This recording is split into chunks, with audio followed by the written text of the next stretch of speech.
हमारे चैनल को सब्सक्राइब करें और बेल आइकन दबाएं।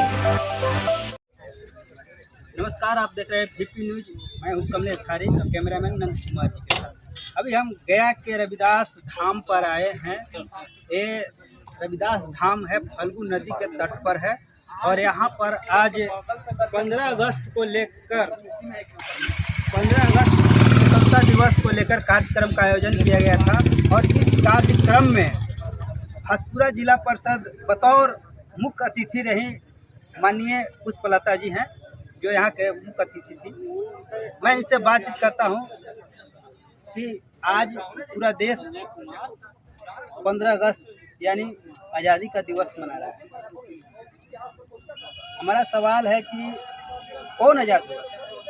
हम लोग आज़ाद हुए हैं। हम लोग आज़ाद हुए उन लोगों से जो हम लोग पे शासन किए, जो अंग्रेज लोगों पे शासन किए, थोड़ा सा कस के बोल।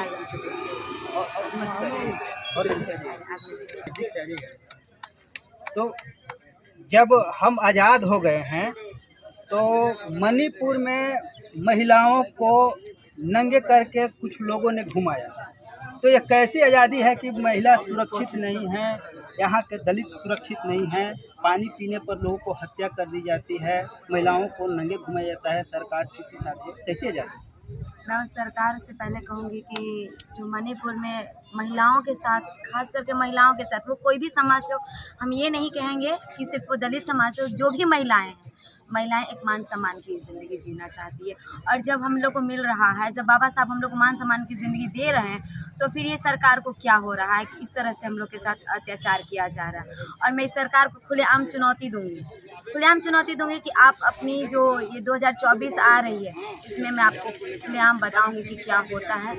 और ये मैं मणिपुर की महिलाओं से भी आग्रह करूंगी कि इस बार आप लोग एकजुट होइए और इस सरकार को आप उस कुर्सी से हटा के बताइए कि आप लोग के साथ कैसे मतलब किया जा रहा है। और उन लोगों को सबक होना चाहिए, क्योंकि हम लोग ऐसे तो किसी से लड़ नहीं सकते हैं, लेकिन एक वोट हमारा माध्यम है हम लोग महिलाओं के लिए कि वो हम लोग कर सकते हैं और उन लोग को चुनौती इस चीज़ से दे सकते हैं।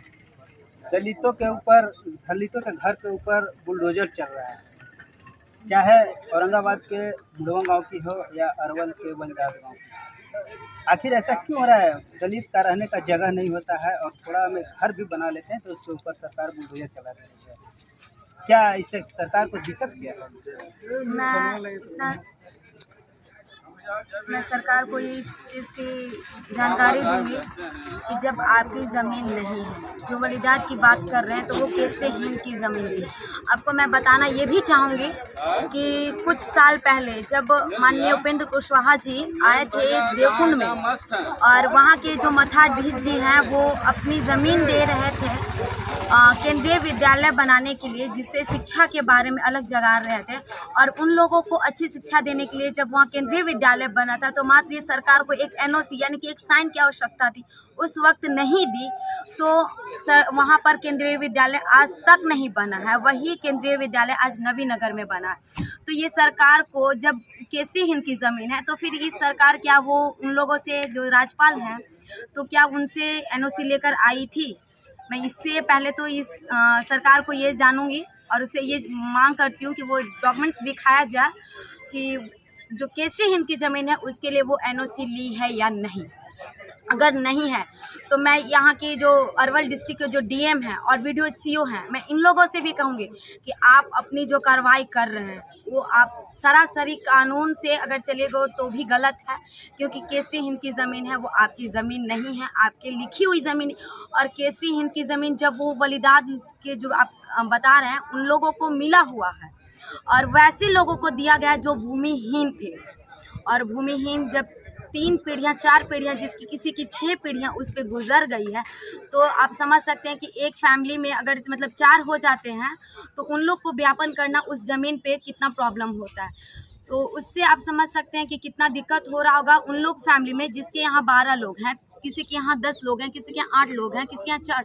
तो क्या वो उस ज़मीन पे रह पाएंगे? बसन हो पाएगा नहीं। तो वो कहीं तो अपना एडजस्टमेंट करेंगे जो उन लोग को ज़मीन मिला है। तो उस पर अपना रहने के लिए जो भी सुविधा बना रहे हैं, तो मैं इस सरकार से भी कहूँगी कि वो पहले मुझे डॉक्यूमेंट्स दिखाएं और ये जो बुलडोज़र चलाया है उसकी जो ये है क्या कहते हैं, उसका जो अनुदान दिया जाता है, जो भी उसके सहयोग राशि होती है उसे दिया जाए। और वो दलित लोगों के साथ जो अत्याचार ये बुलडोज़र चलाने का काम कर रहा है, मैं इसके लिए तो उन लोग से खिलाफ हूँ। और यहाँ मुड़वा की जो बात कर रहे हैं, तो जब मैं मुड़वा के जो ये गो में आता है इसकी मैं बताऊंगी कि जब वीडियो और सीओ और ये क्या कहते हैं इंदिरावास सहायक जो है, जब इंदिरावास दे रहे थे उन लोगों को जो प्रधानमंत्री योजना द्वारा दिया जाता है, तो क्या वो इस चीज़ को जब बना रहे थे, जब वो इन लोगों को दे दिया तो किस बेस पे दिए थे? जब वो जान रहे थे कि हमारी ज़मीन है तो फिर क्यों दिए इसको? इंदिरावास क्यों बनवाए? हम उन वीडियो से जान लेंगे इस चीज़ को।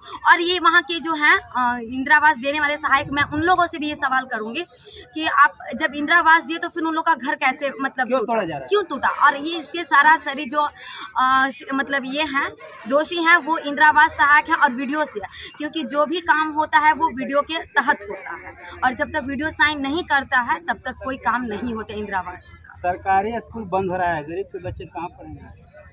मैं सरकारी स्कूल बंद हो रहा है, देखिए आजकल की जो शिक्षा की बात है वो एक बिजनेस बन गया है। अब शिक्षा रहा नहीं पहले जैसा। हम भी एक स्कूल खोल देंगे, वहाँ पे 10 टीचर रख देंगे, वो मैट्रिक इंटर जो ग्रेजुएशन मतलब किए हुए उन लोगों को, और वो लोग इस तरह से करेंगे तो सरकारी स्कूल निश्चित है कि बंद होगा।